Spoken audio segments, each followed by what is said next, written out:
I'm sure we've all heard phrases like, work smarter, not harder. But what does that mean for education? What does it mean for assessment? Let me introduce you to my foray into SBG, standards-based grading, also called skills-based grading or curriculum-based assessment, and a variety of other terms. It's been around for a while, but I really only got a handle on it recently. I'd like to take a few minutes to show you what it is and how it works for me. First, let's consider a traditional assessment method. I teach physics, so I'll use a physics test as an example. If physics is not your thing, don't worry. So let's consider a physics test where a student earned a score of 72%. What does that mean? What information can you as a teacher learn about this student's strengths and weaknesses? What can the student learn about where they need to improve? Let's break it down a bit and look at where that mark came from. On individual questions, this student got 3 out of 4, 2 out of 4, 5 out of 5, 3 out of 5, 5 out of 5, 0 out of 5 on question 6, ouch, 5 out of 5, 4 out of 6, 3 out of 5, and 5 out of 5. That gives us a little more information, but let's break it down a bit further and look at what each question was actually assessing. Here's a list of the concepts and skills required for this test, and which questions they correspond to. So let's look at how this student did on each question. On question 1, they recognized that the question involved balanced forces, but the free body diagram had errors. Maybe the vectors weren't drawn to scale, or they didn't use a ruler, or some other minor issue. In question 2, they messed up on correctly calculating the net force, but given the value they came up with, they did correctly apply Newton's second law. Question 3, nice work on both Newton's second law and the free body diagram. Question 4, again, some problem with calculating net force, and also a bit of trouble with the second law, but they applied the concepts correctly to calculate the weight of the object. Question 5, great. Question 6, this is an advanced problem that requires some experience and practice to solve, because there's implied variables and missing values and requires some mathematical manipulation. Clearly, this student does not know how to tackle this problem. But this question also involves friction, and because this student couldn't get that far in the question, this doesn't actually tell us whether or not they understood those concepts. Question 7, good application of weight and friction concepts. Question 8, whoops, minor error applying friction concepts, but they get the weight and balance forces concepts. 9 and 10 look at the law of universal gravitation. 10 is perfect, 9 has minor errors. So we can see how the student's ability to apply these concepts produced the results we recorded. But now that we've expanded it like this, we can see that scoring by question is not the only way to assess the results on this test.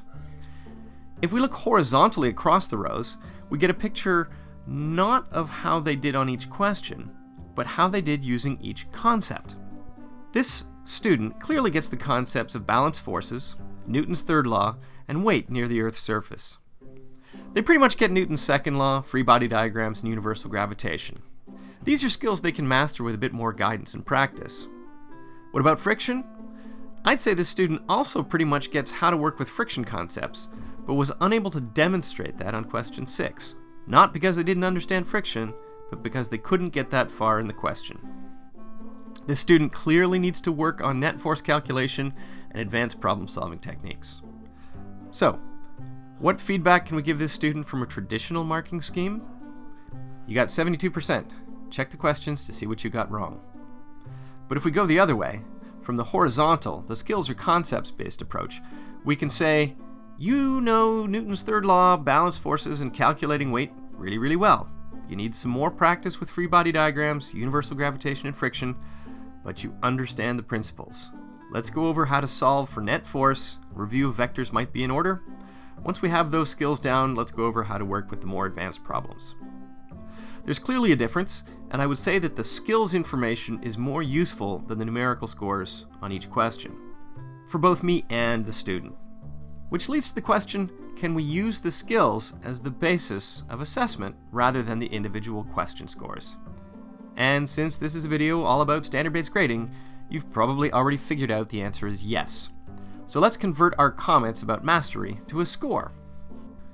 Now we have two sets of scores. And I would argue that the scores for each skill are more useful than the question scores. So why do we even need the question scores? Let's say we ignore the question scores altogether and just use the skill scores. How do we translate that into a mark we can use for reporting purposes? There's a number of different ways this can be done. First of all, How you assess skills is up to you. Some people use a simple yes or no scheme, others a 2, 3, or 4-point scale. So whatever makes sense in your course. Once you've determined how to set the levels on your mastery scores, there are a number of possible ways to translate those into a mark, again, depending on what works with your subject area and teaching style. You could go with percent mastery, so an A requires, say, mastering 85% of the skills.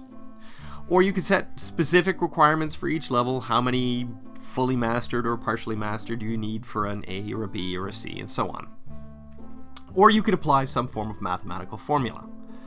Whatever you choose, try to keep it simple and straightforward. You don't want to make your life more complicated, and you don't want to make it hard for the students to understand where the marks are coming from.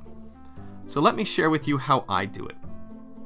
First, I recognize that there are core concepts, which are foundational, and then there are extended or advanced concepts, which are usually harder to master. So I distinguish between core or basic skills and the more advanced skills. The Ontario Education Guidelines and Achievement Chart are built around the idea of levels, meeting or exceeding a provincial standard of achievement. In this case, I can argue that a student who has mastered all the core skills demonstrates the provincial standard, and that mastering the advanced skills demonstrates a level of achievement that surpasses that standard. So with this in mind, I can match my skill mastery scores to the achievement levels. Basic skills that are not demonstrated at all get a score of 0, which corresponds with a traditional F or a level R if you're here in Ontario. If a student has a partial grasp, I give them a 1, which corresponds to a level 1 or a traditional D. Partial or near mastery is recognized with a 2, level 2 here in Ontario, or a C from the traditional system. Mastery of basic skills gets a 3, which is a level 3 or a B. Demonstrating mastery of advanced skills adds on top of that B, allowing students to earn a level 4, which is an A. Demonstrating achievement surpassing the expected standard. The recipe that I use to calculate a mark is actually pretty simple. I average all the basic skills together, I multiply that value by 13, and I add 40.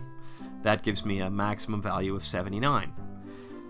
So I've got 21 marks to play with between there and 100, so I just take the average of the advanced skills, and I multiply that by 7, and that makes up that top-off mark. Let me demonstrate by using the scores on the sample test we used earlier. There are 9 skills in total on the test, 7 basic and 2 advanced. Averaging the 7 core skills and multiplying by 13 gives us 29-ish, and then adding 40 makes 69. There's only 2 advanced skills, the average is 1, and 1 times 7 is 7, so we add that 7 to the basic score to get the final result of 76. And really, that's not far off from the 72% we got before using the traditional scoring method. So really, this is not out of line or inflated or somehow easier. The marking can come out quite comparable to what you're used to.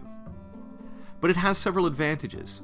Mainly that it allows for clear feedback, but it also gives me a record of the student's strengths and weaknesses and provides guidance for how to make improvements. It is also a simple and fairly transparent system once everyone gets the hang of it. But it also helps me plan better instruction and assessments, because I have a list of all the skills I expect the students to learn. It helps me make sure I address all the expectations, and it also helps me make sure my assessments have an appropriate balance of difficult questions and easy questions, as I know I have to assess both basic and advanced skills. This is only my first year fully implementing a standards-based approach, and already I can see the benefit, as can most of my students. Sure, there's a bit of a learning curve, but this is education. Learning is what we do.